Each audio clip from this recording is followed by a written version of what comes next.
E o lance da comer de 3 em 3 horas? Isso é importante. Isso a gente estuda desde 1950. Dois pesquisadores chineses, Wu e Wu, eles fizeram uma pesquisa em 1950. A gente está historicamente para te inserir ali, né? Estamos na Revolução Popular Chinesa, né? E falta comida. E a gente precisa dar um jeito, né? Os pesquisadores pensando, para que com a mesma quantidade de comida, a população ela deixe de ser subnutrida. E o que esses dois pesquisadores eles percebem? Que você tem 3 jeitos de dar aquela mesma quantidade de comida para a pessoa. Você dá uma vez só, uma montanha, divide em 2 vezes ou divide em 4 refeições. E o que eles descobriram? Que quando você divide em 4 refeições, as pessoas ficam melhor alimentadas do que dividido em 2 e do que dividido em uma. Esses estudos eles voltam a ser retomados na década de 60, 70 na verdade, 69 e 70. Né? Então, Fabry, Timmerman, são pesquisadores que começam a falar o quê? Pô, mas o fracionamento alimentar ele pode ter outra característica. Então, Fabry vai estudar, por exemplo, o que é a resposta de saúde quando eu pego uma mesma dieta, com as mesmas calorias, só que eu divido em 3 refeições ou em 6 refeições. Na realidade, ele dividiu em 3, em 4, 5, 6 refeições, né? Mas vamos pegar 3 refeições e 6 refeições. Por quê? 3 refeições é o que a pessoa culturalmente faz, café da manhã, almoço e jantar. 6 refeições são o que eu faço. Tá? Então eu como 8h30 da manhã, 11h30 da manhã, 14h30, 17h30, 20h30, 23h30. 6 refeições. Tá? Esses são meus horários de comer. O que ganha do ponto de vista de saúde? E aí Fabry, ele descobre o quê? Que o risco de doença cardiovascular cai pela metade, o colesterol cai pela metade, triglicérides cai pela metade. E no mesmo ano, um pouquinho mais tarde, esse outro cara, o Timmerman, ele faz isso, mas ele começa a observar emagrecimento. E o que ele percebe comparando a mesma dieta, com as mesmas calorias, só que em vez de você dar 3 refeições, você dá 6. A velocidade de emagrecimento é o dobro.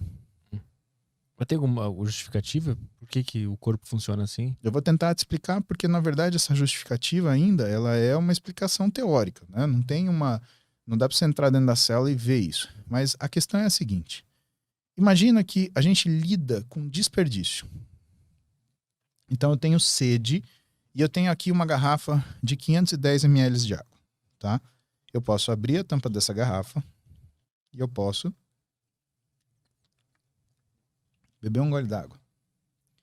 Isso melhora a minha sede e eu ainda tenho toda a garrafa para beber, que é bom sinal. Por quê? Porque daqui a pouco eu vou estar com sede de novo. Agora, imagina o seguinte: eu não tenho a garrafa, eu tenho um balde. Só que esse balde tem 10 litros de água. Aí você fala, Paulo, você pode beber do balde, só que você tem que beber de uma vez só. Aí você pega esse balde e vira na minha cabeça. Fica de boca aberta. Quanto que eu bebi dessa água? Talvez o que tenha caído na minha boca. E o resto? Sobrou. A gente tem uma velocidade de metabolização de energia, Arthur. A gente não consegue pegar e gastar tudo aquilo que a gente consome imediatamente. A gente tem uma estrutura que reserva energia quando o excesso se estabelece. Hoje de manhã eu respondi uma pergunta mais ou menos assim para um menino chamado Kaique, né, que ele estava perguntando sobre insulina. Quando você consome uma caloria que entra muito rápido no seu organismo ou em muita quantidade, o nosso organismo ele regula o quanto de energia disso entra para a célula, por exemplo, muscular. E ele transforma a célula de gordura numa célula de reserva. Para quê? Para que essa energia excedente ela não fique rodando no vaso causando estrago. Né? Vamos supor, só a glicose. Se você tem uma glicemia mais alta, né, que é o diabetes, você vai ter o quê? Doença vascular, porque você tem oxidação do endotélio, você tem aumento de inflamação, você tem formação de trombo. Então você tem um problema causado por aquela energia. Então o nosso corpo está pronto para fazer o quê?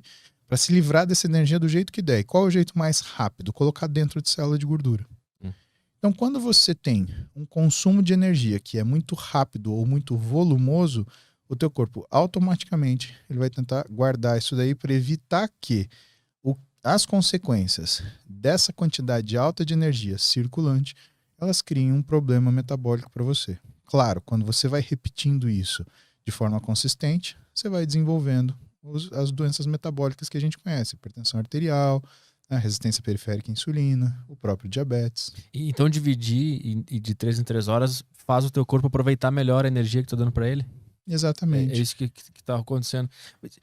Mas e o jejum? Como é que ele entra nessa história toda? O jejum é outra conversa. O jejum ele é uma invenção nossa para controlar muito o que é o equilíbrio da insulina, né? O jejum ela é uma ferramenta que é utilizada por nutricionistas em condições específicas, né? O jejum não é nem bom nem ruim. A questão é, o jejum não é solução, ele é uma ferramenta. Né? Existem bons médicos, bons nutricionistas que trabalham com jejum. E, em geral, o que eles se valem do jejum? A grande capacidade que o jejum tem de baixar os níveis de insulina. Por que isso é importante? Porque as pessoas que são hiperinsulinêmicas, ou seja, produzem uma quantidade muito grande de insulina, também são resistentes à insulina. Por quê? Toda vez que a gente produz insulina, a gente produz uma proteína que chama SOX3. Essa proteína, ela regula a ação do receptor de insulina, que é um receptor baseado em tirosina quinase. Isso quer dizer que o nosso corpo, como uma forma de trabalho seguro, ele produz insulina e produz essa proteína que regula a própria ação da insulina, ao mesmo tempo. Esse auto vai regulando ali. Exato. Então ele pisa no acelerador, mas ele está com o freio de mão puxado. Aqui, só esperto no que está acontecendo. E quando você tem estabelecido uma resistência periférica à insulina para as pessoas que têm um consumo muito alto de caloria, que têm uma alimentação muito errada, o que acontece com essa resistência periférica à insulina? Ela acelera o processo de ganho de gordura e acelera o processo de perda de músculo. Por quê? A célula muscular sem insulina, ela diminui a síntese proteica, faz com que você tenha perda muscular. Mais uma coisa importante. Quando você estabelece resistência à insulina, você estabelece por quê? Porque essa proteína SOX3, ela modulou o que é o receptor tirosina quinase da célula, certo? Só que esse receptor baseado em tirosina quinase, ele também responde a um hormônio chamado leptina, que é o hormônio que traz a sensação de saciedade. Então imagina o seguinte na tua cabeça. Pô, eu tô com a insulina lá em cima, eu tô com o SOX3 lá em cima impedindo que a insulina atue. O que vai acontecer com a minha saciedade? Ela vai cair. E você vai sentir uma pseudo falta de energia, que o teu cérebro vai interpretar como fome, mas na verdade é uma resistência periférica à leptina e uma resistência central à leptina. Agora, olha o tamanho da complicação. No seu hipotálamo, a leptina é uma das formas de você estimular a produção de hormônio sexual. A leptina, ela estimula a produção de quispeptina e um outro hormônio chamado GNRH. O GNRH e a quispeptina, na hipófise, eles fazem você produzir LH e FSH, que no homem produz testosterona e na mulher produz estradiol, que são os hormônios específicos predominantes de cada sexo.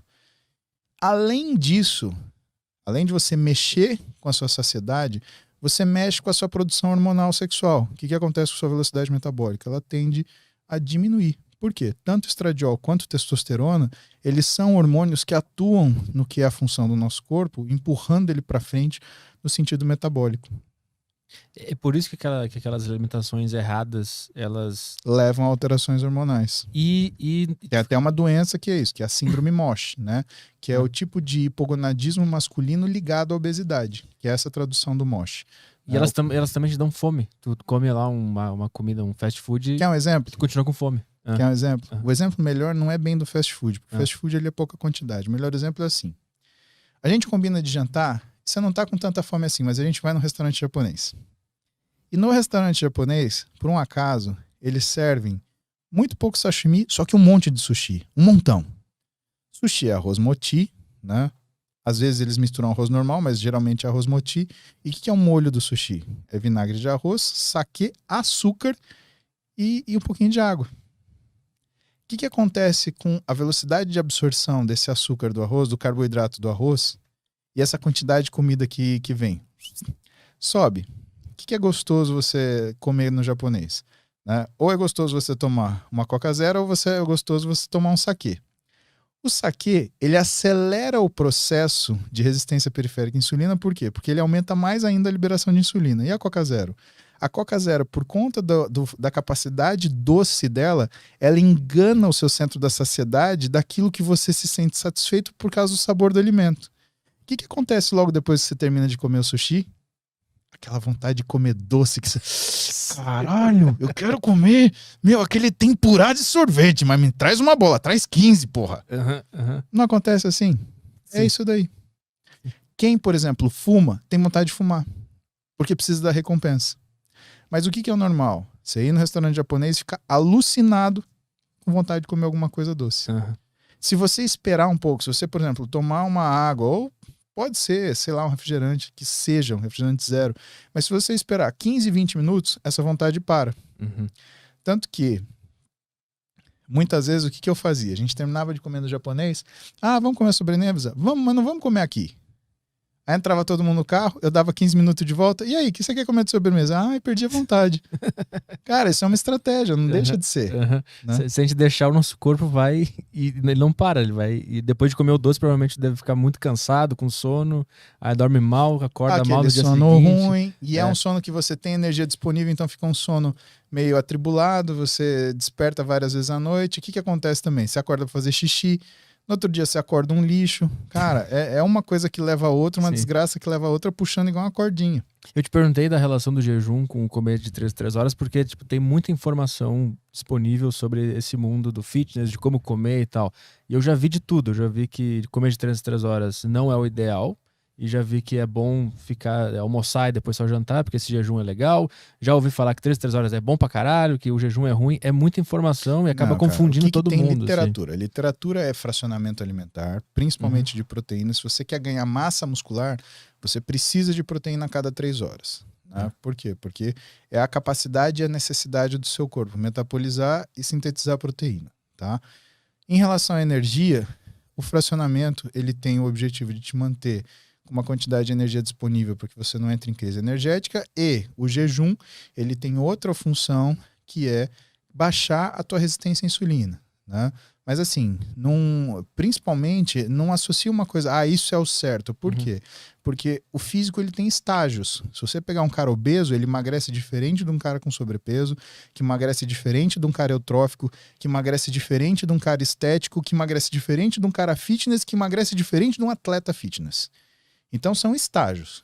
Cada um desses caras ele emagrece diferente, ganha músculo diferente. Né? Se você pegar um atleta fitness e botar em jejum, você acaba com a carreira dele. E muito provavelmente, se você pegar um obeso e botar de jejum sem ter preparo nenhum de dieta, você põe esse cara num quadro de compulsão, você vai ter que acabar com ele num psiquiatra, num psicólogo e num nutricionista.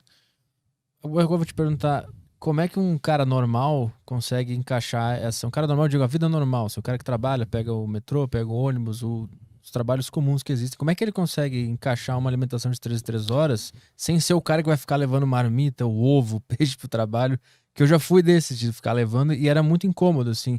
Era quase que uma coisa que desmotivava.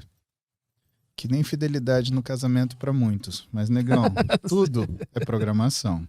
Isso daqui é às 17h30, ou seja, daqui meia hora eu tô batendo esse frango com abóbora. Não tem como fugir disso, é isso. Cara, é isso. Não adianta inventar. Você pode quebrar galho eventualmente. Você pode ir lá, meter um whey, fazer isso. Eventualmente funciona. Agora, qual que é a tua meta?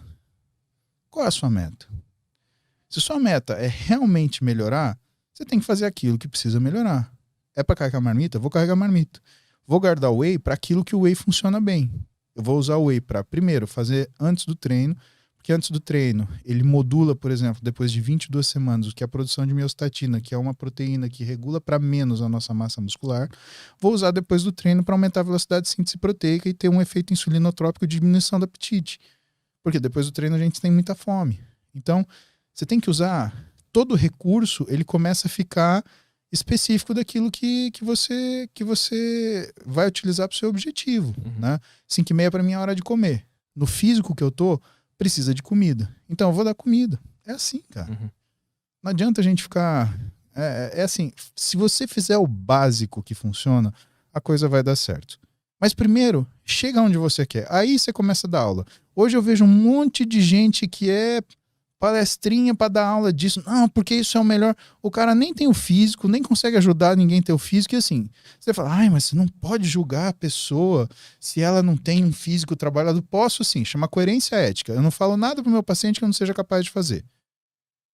E eu não faço nada que seja além daquilo que eu falo pro meu paciente também. Não tem truque. A vida é simples. Tô aqui sentado com você uma sexta-feira, 5 da tarde, minha marmita tá aqui do lado para daqui meia hora eu comer. Ponto final, né? Isso é o tal da coerência ética que é importante. Então, você não pode fazer. Cara, pode, você deve sim. Você tem que olhar quem tá falando isso para você.